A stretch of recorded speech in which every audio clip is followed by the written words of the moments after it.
오늘 노아 이야기를 여러분들하고 좀 나눠보도록 하겠습니다. 여러분들 태풍 루사라고 하는 기록적인 그 태풍이 한 번 있었어요. 그 2002년도로 제 기억에 있는데 태풍 루사 때 제가 강원도에 있었습니다. 그런데 그 루사가 그 강원도까지 올라오기 전에 이미 그 전에 이쪽 남해안부터 훑고 올라오기 시작을 했고요. 9월 1일 날 그날이 주일날인데 하여튼 엄청난 비가 쏟아졌어요. 그 전에 토요일 날. 그래가지고 그 하루에 900mm 90cm 비가 왔습니다. 하루. 그 전날부터 온 거는 빼고 그 당일날 그 전날 하루 온 비가 90cm. 제가 숏다리라서 그 재보니까 거의 여기 이 허리까지 오더라고요. 하루에 이만큼 왔어요. 그러니까 그 주일날 아침에 제가 예배 이제 준비하려고 집에서 딱 길을 나왔는데 그 제가 있던 그 관사에서 교회가 한 3km쯤 되거든요. 길이 다 없어져 버렸어요. 다 떠내려갔어. 다. 아무것도 없어요. 그거 무섭더라고요. 이 홍수가 뭐 불이 무섭냐 물이 무섭냐 그러는데 불도 무섭고 물도 무섭고 다 무서워요. 네, 사람도 무섭고 다 무서워. 그 관사에서 나와가지고 그 교회 가는 길에 거기 뭐 염소 막 개 이런 그 키우는 농장 이런 거 다 떠내려갔어요. 아무것도 없어요. 그리고 이게 큰 하천이었는데 그게요 한 진짜 반은 올라온 것 같아요. 저 위에서 막 산에서부터 그 흙들이 떠밀려 내려와가지고 한 반은 흙으로 덮여 있고요. 진짜 모든 게 사라져 버렸어요. 이 홍수가 진짜 무섭더만요. 그 태풍 루사 때 희생자가 46명이 죽었고요. 5명인가가 실종이 됐습니다. 그리고 뭐 그 당시 피해가 엄청났죠. 특히 그 강원도 영동 지역에 엄청난 피해를 입었습니다. 근데 오늘 이제 우리가 이 노아의 홍수 이것을 살펴보게 되는데 7장 11절에 가보면 거기 그 물들이 이 홍수를 일으킨 물들이 어디서 나오는데 큰 기품의 샘들이라는 표현과 또 하늘의 창문들이 열려서 물이 쏟아졌다 이렇게 기록되어 있어요. 이 큰 기품의 샘들이라는 것은 하늘에 있는 그 물을 제외한 모든 땅의 물, 뭐 그 강이나 시내나 바다나 하여튼 이 땅 속에 이 지상에 있는 모든 샘들 그것이 터져 나왔다는 거예요. 또 하늘의 창문들이라는 것은 그 당시 이스라엘 사람들은 어떻게 생각을 했냐면 하늘이 3단계로 돼 있다. 1층 천, 2층 천, 3층 천이 있다고 생각을 했어요. 1층 천은 우리가 흔히 보는 그 구름이 있는 하늘이고요. 그 위에 또 다른 하늘이 있다고 봤는데 거기에 이제 그 물들이 모여 있어요. 비와 우박과 눈과 이런 이 땅에 내리는 모든 이 강수, 강설의 그 근원이 거기 있다고 생각을 한 거예요. 그 창문이 확 열렸다는 거예요. 그래서 싹 열려가지고 그 위에서 막 물이 쏟아지는데 걷잡을 수가 없는 거예요. 땅에서 물이 솟아오르고 하늘에서 대량으로 물이 쏟아지니까 홍수가 나게 됐다. 이렇게 이제 표현을 하는 것이죠. 홍수의 목적을 우리가 몇 가지로 생각을 해볼 수가 있는데 첫 번째는 하나님께서 부패한 세계를 정화하시려고 더러운 걸 쓸어버리려고 홍수를 일으키셨다. 이렇게 생각을 해볼 수가 있습니다. 그러나 이 홍수가 더러운 것을 싹 쓸어버리고 아무것도 더러운 것이 없는 상태로 만들었느냐 하면 그렇지는 못해요. 그냥 한번 그 일시적인 이 행동을 시범을 보여준 것이죠. 그래서 이 홍수가 끝났음에도 불구하고 8장 21절에 가면 인간이 홍수 이전과 마찬가지로 홍수 이후에도 여전히 죄에 물들어 있음을 볼 수가 있습니다. 노아가 술을 먹고 취한다거나 함이 그 아버지의 흠을 끄집어내고 그것을 흉보고 비방한다거나 하는 이런 인간의 죄악됨이 그대로 나타나 있다는 것이죠. 그것은 하나님의 무능력함을 이야기하는 것이 아니라 인간이 죄에 물들어 있는데 이 죄의 영향력이 얼마나 뿌리 깊고 또 인간이 그와 같은 한계를 가진 존재인가 하는 거예요. 그러니까 아무리 훌륭하고 뛰어나고 그 높은 인격을 가진 것 같은 사람이라 할지라도 한계가 있잖아요. 흠이 있고 털면 먼지가 나오고 여러 가지 부정적인 이야기들이 있는 거잖아요. 또 홍수의 또 다른 목적은 뭐냐면 하나님이 새로운 창조를 계획하셨다는 거예요. 그러면 이 새로운 창조가 이루어진 것이냐? 아니죠. 이전의 창조가 유지됐죠. 그대로. 그러니까 새로운 창조를 계획하시고 그것을 진행하신 것처럼 보이기는 하지만은 동시에 옛 창조의 연장선상에 있는 새 창조라고 볼 수 있어요. 그런 점에서는 우리 인간들도 마찬가지죠.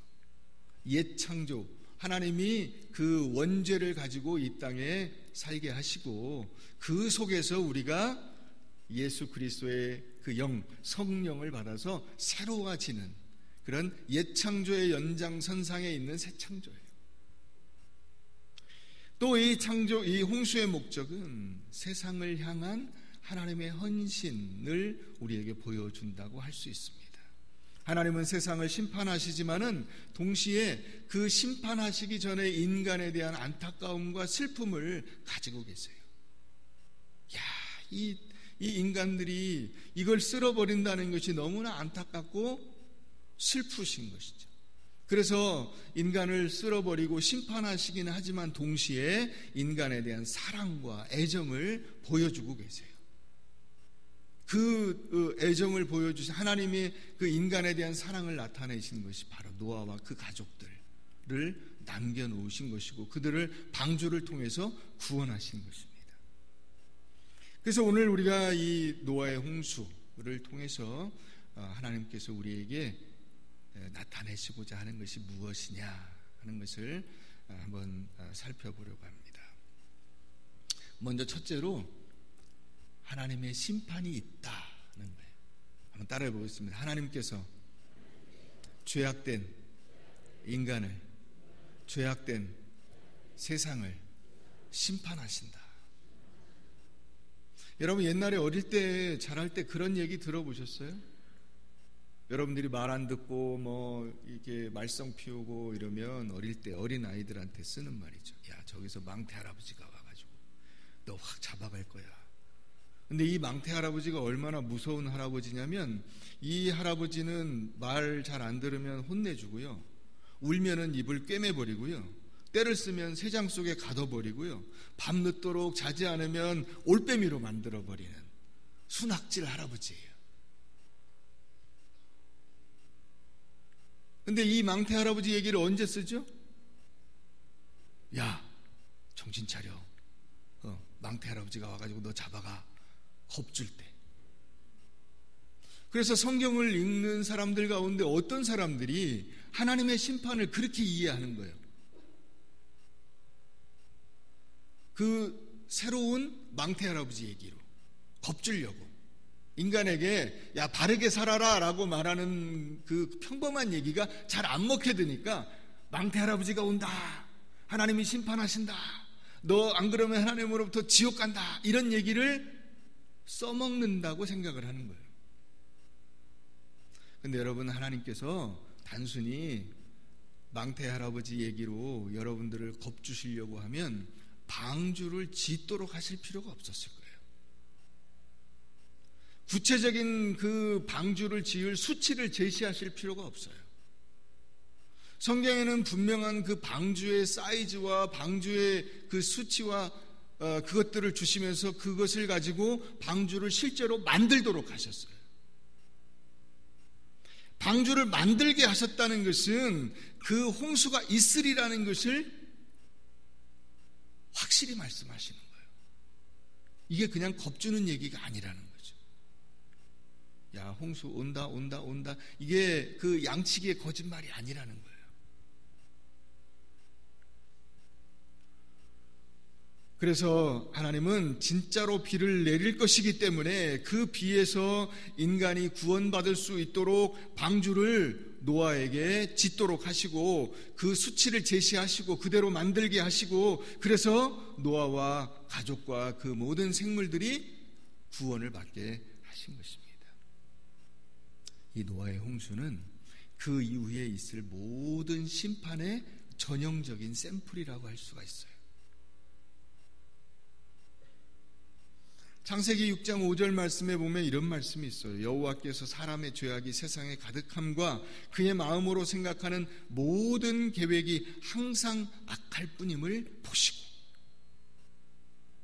악한 인간들에게 하나님의 그 분노의 홍수가 쏟아지게 되는 것이죠. 이 노아의 홍수 이후에 그러면 어떤 일이 있었느냐? 소돔과 고모라가 있죠. 하나님께서 소돔과 고모라 땅에 심판을 내리십니다. 근데 그때는 불심판을 내리셨어요. 불과 유황불이 하늘에서 쏟아졌다, 이렇게 돼 있어요. 사람들은 어떻게 생각하냐면 그 당시 소돔과 고모라를 비롯한 이 네 성에 동성애가 얼마나 만연해 있는지, 그 동성애로 인해서 에이즈와 같은 그 심각한 질병들이 창궐해서 그것을 이 불로 태우지 않으면 도저히 그 씨를 소멸할 수 없을 것 같은 그런 불안감을 가졌다는 거예요. 물로 씻으면 물이 이렇게 퍼져가잖아요. 그러니까 불로 태워버려야 된다. 하나님이 그렇게 생각하셔서 불심판을 내리셨다고 생각들을 하는 것입니다. 여러분, 그 이후에도 이 바로에게 하나님께서 심판을 내리셨죠. 가나안 땅에 심판을 내리셨죠. 이스라엘 백성들이 우상을 숭배하고 범죄하니까 예루살렘 성을 무너뜨리는 심판을 내리셨어요. 그 성이 한 번만 무너졌습니까? 2번씩이나 무너졌어요. 2차에 걸쳐서 이 이스라엘 백성들이 세웠던 예루살렘 성이 무너져버리고 이스라엘 백성들이 다 포로로 잡혀가는 그런 안타까운 심판이 있게 된 것입니다. 그러면 오늘날 우리들에게는 어떻습니까? 예수님이 심판주로 다시 오신다. 저 하늘에서 그 구름을 보내셔서 비를 내리신 하나님이 이제는 구름을 타고 그 이 땅에 오셔서 모든 인간들 가운데서 예수를 믿고 예수를 믿지 않는 사람들을 구분해내시고, 예수를 믿는 사람들 가운데도 그들의 행위와 그들의 삶에 따른 보상과 심판을 내리신다는 거예요.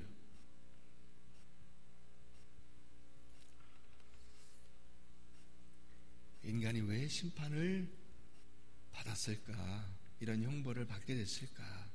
하나님이 왜 쓸어버리셨을까? 인간이 악하죠. 인간은 선한 존재로 보이기도 하지만 근본적으로 악함이 있어요. 이스라엘 백성들이 여러분 광야에서 40년간을 보냈다고 했는데 39년 11개월 동안 만나를 먹었습니다. 39년 11개월 동안 아무 일을 하지 않아도, 다시 말하면 내 생계를 위해서 노력하고 힘쓰고 땀 흘리고 애쓰지 않아도 먹을 것이 나왔어요. 그러면 여러분, 이게 얼마나 감사한 겁니까? 여러분 생각해 보세요. 여러분들이 39년 11개월 동안 연금을 받는다고 생각해 보세요. 걱정하지 않아도 돈이 나와. 그런데 이스라엘 백성들이 그 39년 11개월 동안 받은 그 만나에 대해서 감사했느냐? 아니에요. 한 번도 감사한 적이 없어요. 그들에게 불평만 있었어요. 왜 이런 맛없는 걸 우리에게 주냐고. 저 애굽에 고기 감아 있을 때 우리는 그래도 고기를 먹지 않았냐고. 그 고기가 우리의 이에 씹혀가지고 그 주는 맛이 얼마나 맛있었는지, 그게 생각이 난다고.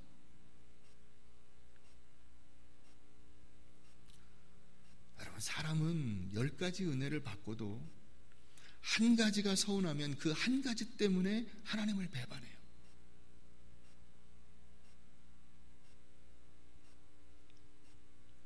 여러분, 노아의 방주는 하나님의 그 심판이 엄포가 아니다라는 것을 우리에게 보여주고 있습니다. 이것이 겁주기 위한 것이라면 여러분 예수 그리스도가 십자가에 달리실 필요가 없었겠죠. 너희가 회개하지 않으면 죽는다. 이게 만약에 그냥 단순한 협박이요, 우리를 그 올바르게 살도록 하기 위한 하나님의 엄포라면 예수님이 굳이 심판을 받으셔서 십자가에 달려 죽으시고 피 흘리시고 우리를 위한 대속의 죽음을 죽으실 필요가 없었어요. 그런데 여러분, 우리에게 내리실 심판이 실제이기 때문에, 이것이 분명하기 때문에 예수님께서 십자가에 달려 죽으신 거예요. 그렇게 하지 않으면 우리가 죽는다는 거예요. 여러분, 만약에 이 하나님의 심판이 그냥 단순한 협박이라면 굳이 땅끝까지 가서 복음을 전해라, 그런 이야기를 하실 필요가 없고요. 이미 종교를 가지고 있는 사람들에게 어차피 어느 종교나 믿어도 다 착하게 살라고 하는 얘기다 라고 한다면 여러분, 그걸 하나님이 모르시겠어요? 하나님이 그런 사람들의 이야기를 모르시겠냐고요. 그럼에도 불구하고 그 사람들에게 예수를 믿으라고, 복음을 전해야 한다고, 온 세상이 다 복음으로 돌아와야 한다고 말씀하실 필요가 없는 거죠. 심판이 가짜라면 굳이 사람들을 그렇게 불편하게 할 이유가 없으시죠.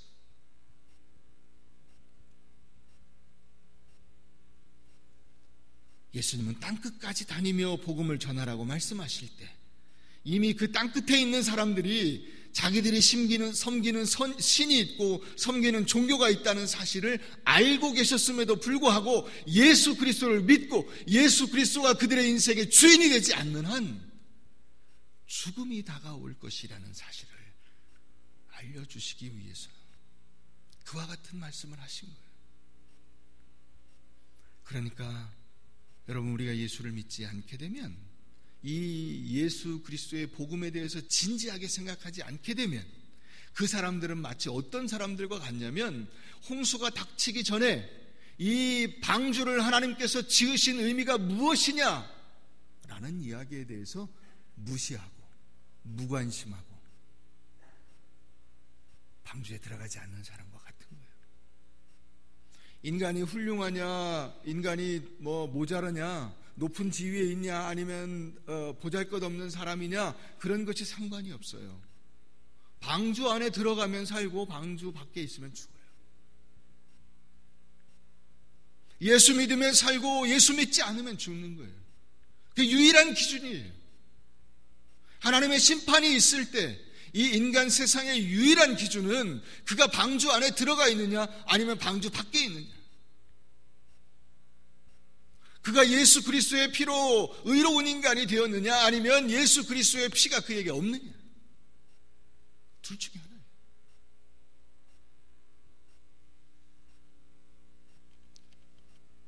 두 번째로, 하나님은 계약의 하나님. 한번 따라해보세요. 계약의 하나님.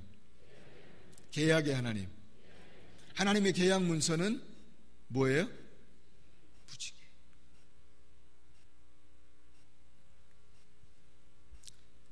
이 무지개에 관해서 요즘에 이제 생각을 해보려면, 이 무지개, 가짜 무지개가 있어요. 가짜 무지개, 사이비 무지개.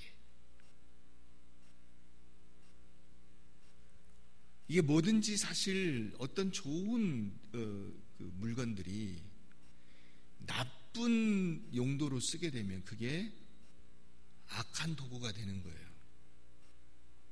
이 무지개가 하나님께서 당신 스스로에게 이게 정하신 인간과의 언약의 증표거든요. 근데 이 무지개를 어떤 사람들이 쓰기 시작했냐면 동성애자들이 쓰기 시작했어요. 그래서 1978년도에 동성애 집단의 요청을 받고 미국의 화가였던 길버트 베이커라는 사람이 이 동성애 집단의 상징 깃발로 무지개 깃발을 만들어줬어요. 그리고 나서 얼마 안 있다가 그 어느 한 지역의 그 지역 의원으로 있던 하비 밀크라는 사람이 동성애자임을 커밍아웃하고 사람들에게 드러냈는데 그가 총 맞아 죽었어요. 그래서 동성애자들이 모여가지고 그 추모 집회를 열 때 그룹을 나눠가지고 이 6색깔의 길을, 이 그룹을 6색깔의 길로 나눠가지고 거기에 이렇게 다 각각 따로따로 쓴 거예요. 무지개 색깔을 내기 위해서. 근데 왜 7가지인데 6가지냐? 그 짝수로 맞추기 위해서 보라색과 파란색을 합쳤어요. 그래서 6가지 색깔로 그룹을 만들었어요. 그러다가 1989년도에 이 헐리우드 지역에 존 스토우트라고 하는 사람이 자기가 그 새 사는 집에 이 무지개 깃발을 걸었어요. 동성애자라고. 그랬더니 집주인이 그거 걸지 마라. 그리고 제지를 한 거예요.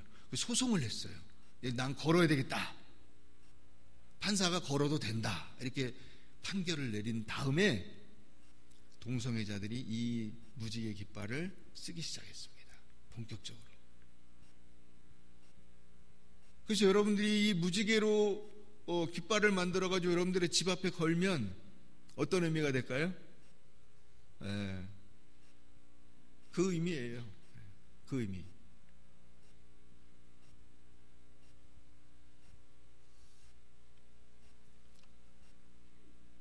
팔머 로버슨 목사라고 하는 분이 노아 언약의 특징을 4가지로 이야기했어요.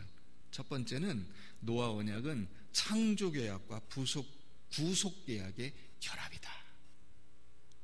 이게 뭔 얘기냐면 그 창세기 1장 28절에 나오는 이 하나님의 창조 계약이 노아의 언약 속에서 반복되면서 인간의 대표인 그 노아의 가족을 통해서 하나님의 구속이 이루어진다.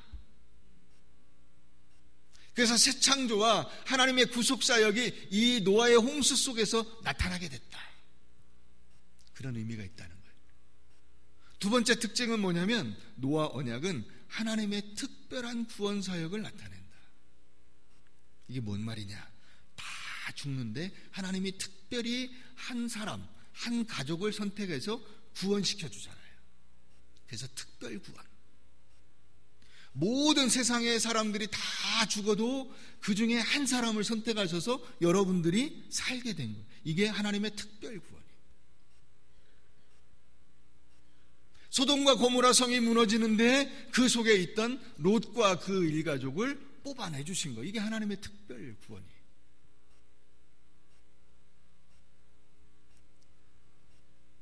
세 번째로 노아 언약은 하나님이 계약 가운데 계약의 이 맥락 속에서 한 가족을 다루신다는 거예요.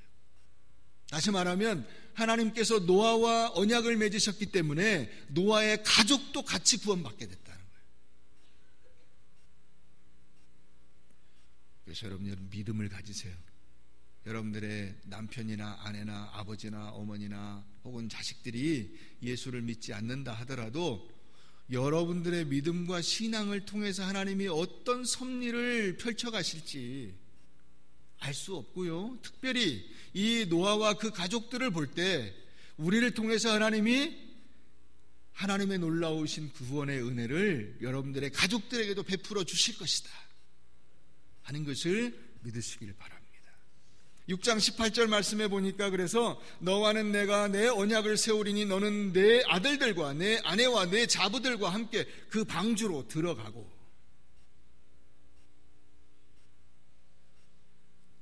가족 중 한 사람의 믿음을 통해서 또 다른 사람들이 예수를 믿게 되는 놀라운 역사를 하나님이 예증으로 보여주셨다는 거예요.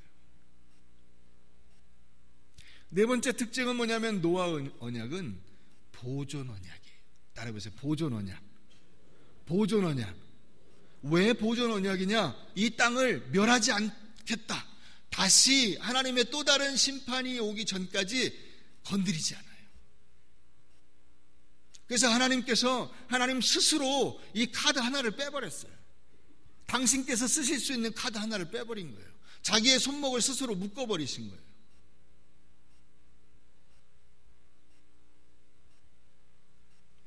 이제 인간의 생명을 보존할 것을 결심하시고 그 후손을 번성하게 하실 것을 스스로 약속하시고 그 증거로 무지개를 세우신 거예요. 그런데 이 무지개는 인간에게 주신 게 아니에요.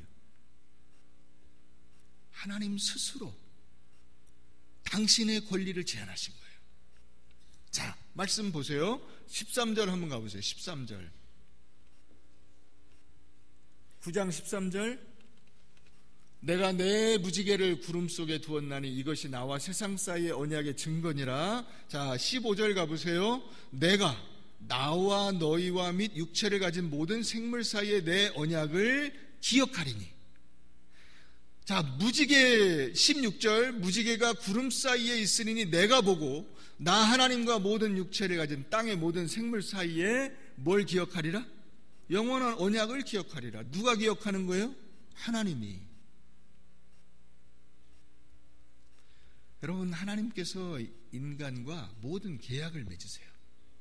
창조 계약, 이 노아의 보존 계약, 아브라함의 그 계약, 다윗의 계약, 이스라엘 백성들과의 율법의 계약, 예수 그리스도 안에서의 새 계약, 계약을 맺으세요. 그런데 인간은 그 모든 계약에서 할 일이 없어요. 계약의 당사자로 불러 세워주시긴 했는데 그 파트너로 삼으시지만 그 계약 내용의 모든 책임은 누가 지시냐면 하나님이 지세요. 내가 너를 구원하리라. 구원을 누가 받아요? 내가 받아. 그런데 구원을 누가 시켜주세요? 하나님이. 우리가 할 게 없어요. 이게 하나님과 인간 사이의 계약의 특징이에요. 그런데 우리가 그러면 그런 대우를 받을 만한 자격이 있냐, 의지가 있냐, 능력이 있냐, 뭔가 하나님 앞에 좋은 일을 해가지고 하나님이 우리에게 상을 베푸실 만하냐? 전혀 그렇지 못하다는 거예요. 그럼에도 불구하고 우리를 계약의 당사자로 삼아주시고 우리를 구원시켜주시고 하나님의 자녀로서 우리에게 모든 은혜를 베풀어 주신다는 거예요. 그래서 이것을 은혜라고 하는 것입니다.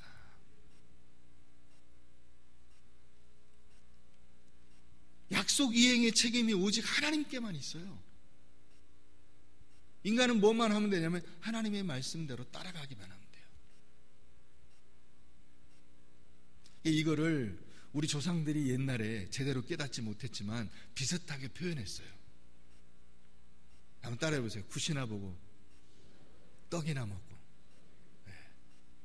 우리 굿이나 보고 떡이나 먹으면 돼. 하나님이 굿판을 버리셨는데 그 굿판은 하나님이 다 하세요.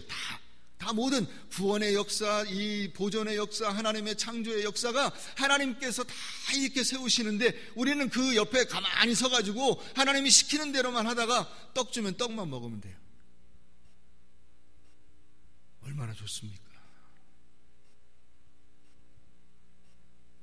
여러분들이 자녀들에게 그렇게 하시잖아요. 우리가 아이들을 키울 때도 보면 여러분 아이들이 뭐 하는 게 뭐 있어요? 다 엄마 아빠가 해주지. 그렇잖아요? 그런데 아이들이 잘했다고 박수를 쳐줍니다. 야, 우리 아무개 너무 잘하네. 그 아이는 지가 잘한 줄 알아. 근데 사실은 누가 다 판을 벌여준 거예요? 엄마 아빠가 판을 벌여준 거야. 그게 하나님께서 오늘 우리 인간들에게 베푸시는 은혜예요. 이 노아 언약도 마찬가지예요. 하나님은 계약의 하나님이신데 우리가 하나님하고 정식으로 계약을 맺을 만한 파트너의 자격이 없어요. 그런데 파트너로 인정을 해주시는 거야. 야, 우리 아무개 너무 잘하네. 오케이, 네가 이대로만 있으면 내가 너한테 다 줄게. 걱정하지 마라. 자, 이 무지개도 하나님께서 이 계약 문서를 이를테면 딱 본인이 드신 거예요. 앞으로 인간들이 막 범죄하고 하나님 앞에 더 악하게 하고 하나님을 반역하고 하나님께 대들어도 노아의 홍수처럼 확 쓸어버리고 이렇게 하실 마음을 혹시라도 먹었다가도 문서를 딱 보고 아, 이거 안 하기로 했지 이거는 빼버리는 거예요. 그거는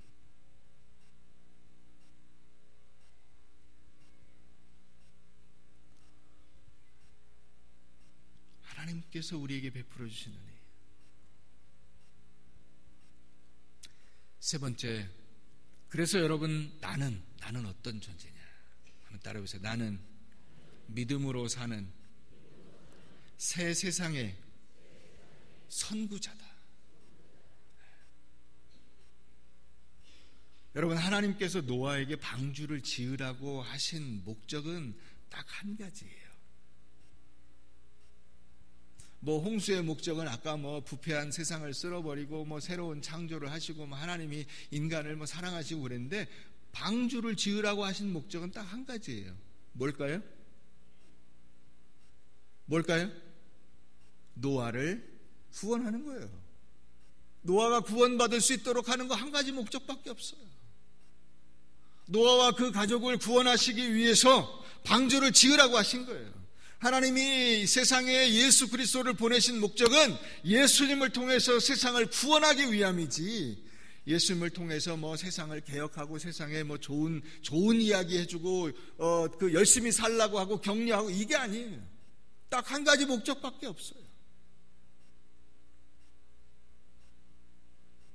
여러분, 우리는 이 노아의 홍수 사건, 또 이 노아의 방주를 통해서 성경 전체의 메시지, 기독교 신앙의 핵심을 볼 수 있어야 돼요. 하나님은 노아에게 너를 위해서 방주를 지으라고 말씀하셨어요. 6장 14절 말씀에 가보면 이렇게 나와요.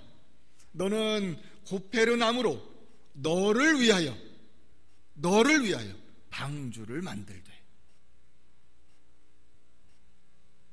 방주는 하나님 때문에 만든 게 아닙니다. 방주는 노아 보고 노아 대통령 만들려고 방주를 만든 게 아니에요. 노아를 살리기 위해서.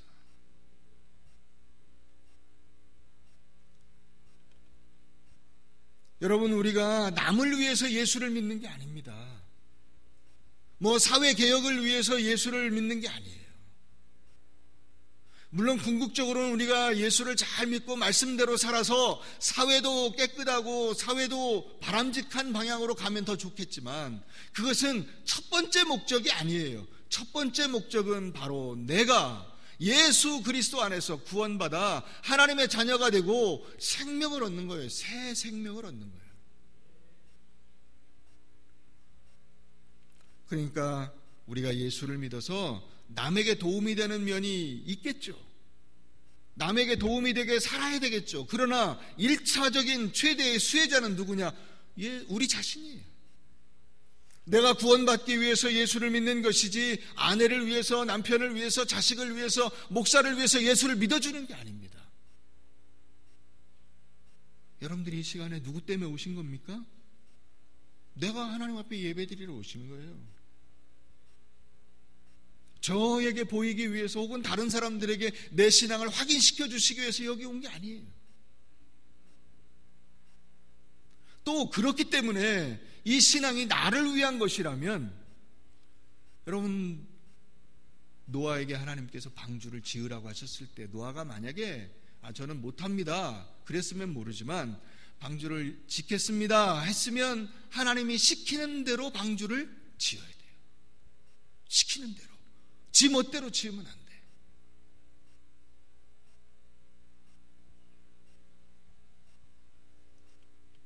지 멋대로 방주를 지으면 그 방주가 제대로 뜨지 않겠죠. 기능을 발휘할 수가 없어요. 왜요?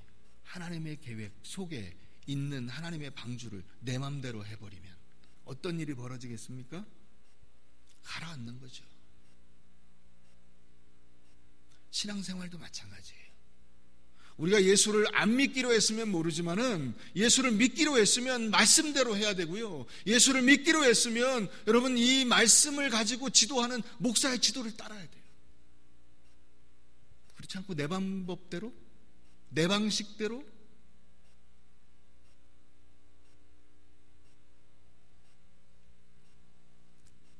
여러분, 직장에 안 다니기로 했으면 모르지만 직장에 들어가면 직장의 룰이 있어요. 그 룰대로 가야 되는 거예요. 학교를 안 다니면 모르지만 여러분, 학교를 다니기로 했으면 학교의 룰이 있는 거예요.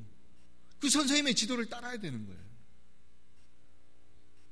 군대에 여러분 안 갔으면 모르지만 군대에 들어가면 어떻게 합니까? 시키는 대로 따라야 되는 거예요.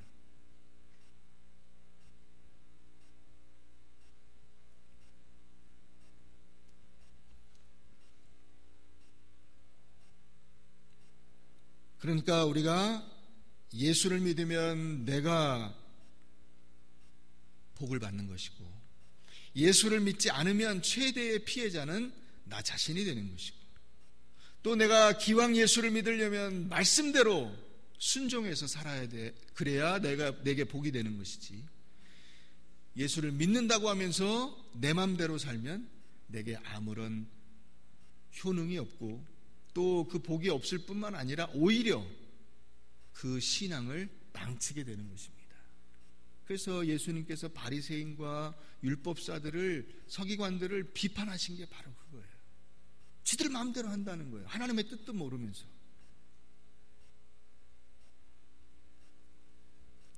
여러분, 예수님은 노아의 방주와도 같은 분입니다. 예수 안에 있는 자가 구원을 받고 예수 밖에 있는 사람은 심판을 받습니다. 방주의 진가는 언제 드러나느냐? 비가 왔을 때. 비가 오게 되면 드디어 방주 안에 있는 사람과 방주 밖에 있는 사람의 간격이 확 벌어집니다. 방주 안에 있는 사람은 살고 방주 밖에 있는 사람은 죽습니다. 인간이 얼마나 훌륭하냐, 높은 자리에 있냐, 돈이 많냐, 아무 상관이 없어요.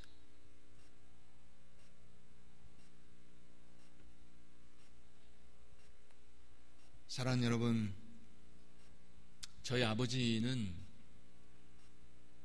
형제가 7인데 그 중에 가운데 넷째입니다. 위에 큰아버지가 2 계시고 누나가 1분 있어요. 그리고 밑에 동생들이 3이 있습니다. 근데 본인이 혼자 맨 처음 식구들 가운데 예수를 믿어서 그 예수 믿은 사람 가운데도 목사가 됐어요. 그리고는 형님들은 전도를 못했어요. 전도가 잘 안 되시나 봐요. 노력은 하셨는데 잘 안 됐어요. 동생들은 다 전도했어요. 동생들은 다 예수 믿어요.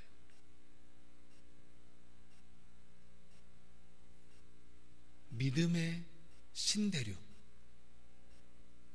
여러분들 한 사람 한 사람은 믿음의 선구자예요.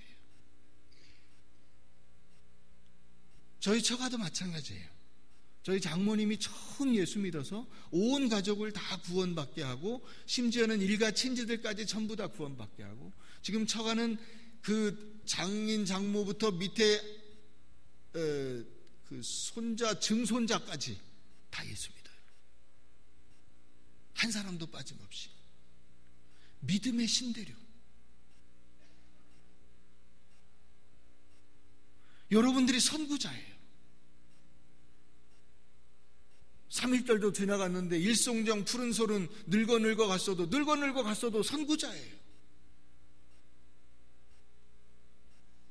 여러분들의 직장, 여러분들의 가정, 여러분들이 사는 그곳에서 여러분들은 믿음의 선구자예요. 노아가 지금 사람들이 다 없어지고 첫 발을 땅에 내딛습니다. 선구자예요.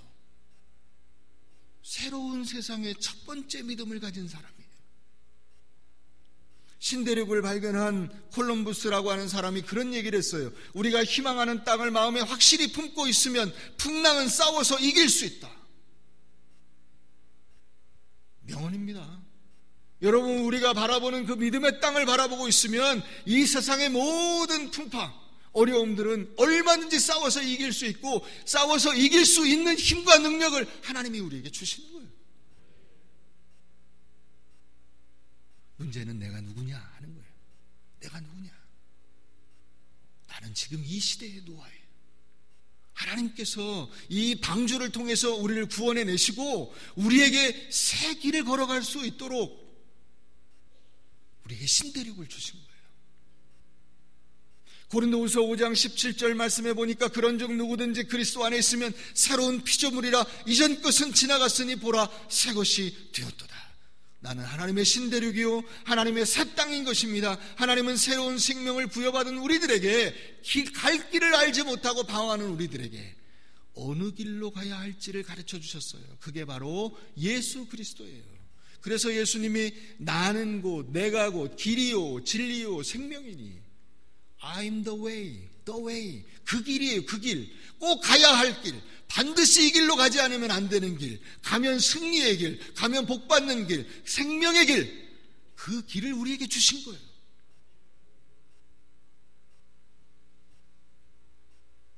예수 그리스도는 하나님의 언약의 완성이요, 하나님의 무한 책임이요, 연대보증이에요.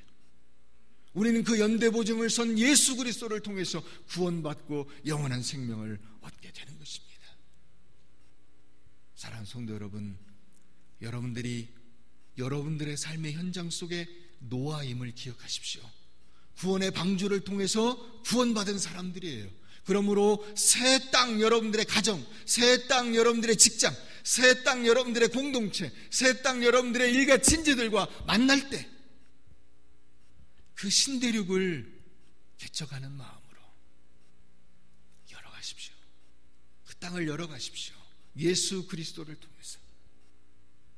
그 길은 생명의 길입니다.